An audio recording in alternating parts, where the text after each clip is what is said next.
If consistency is king, then give the Rocky Mountain Thunderbolt a crown. This short travel 27.5 trail bike has stayed true to its original DNA over the years, resulting in a poppy, responsive, fun ride that made quick work of our short travel test loop in southwest Utah.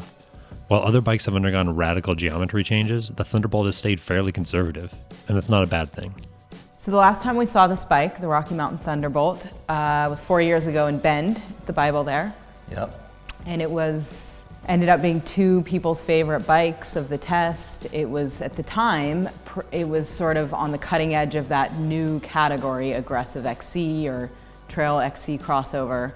Yeah, I was one of those two people. That was one of my favorite bikes of that year. And this year, we're 4 years further down the road, and it felt like a Thunderbolt to me.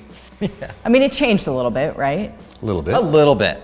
That's the thing. Like, it still had that like fun, poppy, playful feel. It didn't feel like exaggerated, like a lot of the bikes feel nowadays, right? Like, as we said, like there's this geometry race going on, and everyone is sort of just jumping off the cliff of going as slack as they can with the head angles and really long front centers and reach and wheelbase. Even on these short travel. Even on short travel bikes, 27.5 regardless of bike. wheel size. And it seems like Rocky Mountain in some ways are almost a voice of conservatism right now. Like they slacken the head angle out about a half a degree from 4 years ago. The seat angle's about a half degree steeper. The bike's a centimeter or so longer. It's not radical. No, radical it's a changes. Compared to what others are doing, not radical at all. But I think it's a that's refinement. okay.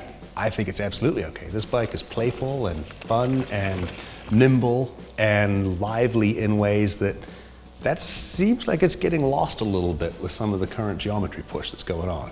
Yeah, it's still good at slow speeds. You don't have to be like 100% like racer focused in order to ride the bike. It's easy to ride, and it like encourages you to take those kind of like extra credit lines. It's like, it's a fun little bike to play around with, you know? You can go around switchbacks. Yeah, you can go around switchbacks with it. Like high speed, it starts to get, you know, a little twitchy when you're going real fast. It's not extra long wheelbase. It does get a little busy, but I even enjoy that because it's still very predictable and very easy to read. I think this bike represents a lot of what I look for in a trail bike. It's playful, it's got spirited manners, it's responsive, it's quick, it gets up and goes, climbs really well. If there's any fly in the ointment, I would say that the suspension is maybe not as sophisticated as some of the other bikes that are out there right now. Right. I thought it climbed pretty well, pretty efficiently. I mean, it was one of just a couple bikes on the short travel loop that I was able to climb with it fully open. Didn't feel like there was too much movement doing that. So I mean, I was impressed with how it climbed. In a land of techie uphills characterized by successive shelves and wide open mesas largely absent of tight turns or steep switchbacks, a short travel 27.5-inch bike could be considered a detriment, but the Thunderbolt's smaller diameter hoops didn't hold it back.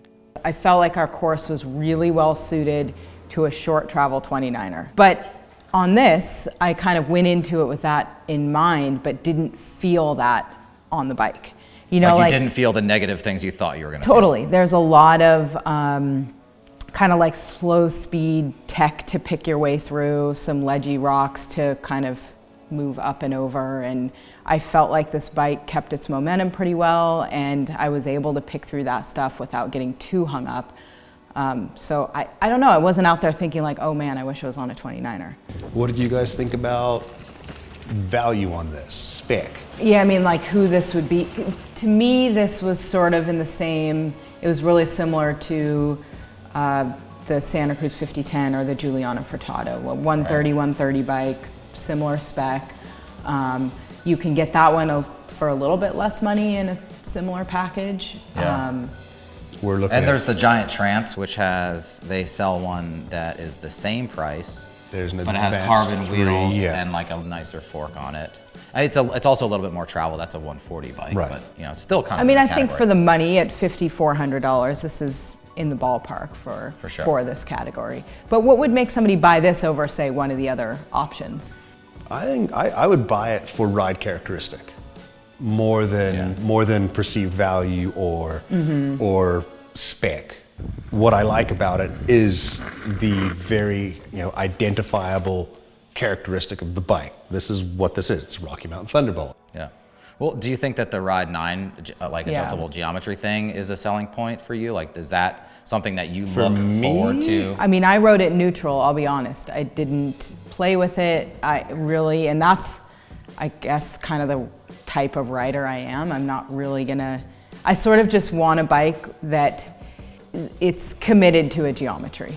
Versus instead of being like, oh, we can adjust it can be this or like it can be that. I just sort of want, if it's a trail bike and it's sort of middle of the road, I just want it to commit to that geometry. Yeah, I'm torn on the Ride 9. Like I understand what Rocky's doing where they're trying to like open up the perception of the versatility of the bike. Like there are these things you can do to tailor the suspension behavior and the geometry, but I would like it just to sort of be that single identified fun trail bike that has a suspension that behaves this way. Yeah. I personally am not going to spend a lot of time trying to tailor the ride characteristics for different riding environments that I'm going to. I've never had a Ride 9 bike where I've tried each 9 positions. I've never tried every one. I usually go 3, like extreme slack, extreme steep, and neutral. And that's how I get my base. And so I feel like even if they wanted to differentiate themselves in the marketplace and not have just 2 positions like everybody else does, I think maybe 3 is enough. Like 9's a lot, but I mean, and it's a lot for a lot of people to get their heads around about what the dynamics all at work that they're working on are, and the differences in some of those settings are pretty subtle. Yeah. So, what I do like about this bike is it's offered in a lot of sizes, isn't it? That is actually, I'm glad you brought that up. That's one of the things I wrote down. I think it's an extra small through an extra large, and I think that is the best thing you can do. You know, like that versatility in size options, I think is way more important than, like, for instance, having a women's specific model. Right. Okay. So I think it's really cool that they committed to that with this bike. A bike that'll fit pretty much any size rider and whose geometry can be tuned to suit pretty much any terrain, the Thunderbolt's highly versatile and a solid buy for pretty much anyone. But if uber progressive geometry is high on your priority list, the Thunderbolt might feel a tad too conservative. Head over to bikemag.com for the full review and the rest of the Bible of Bike Test videos.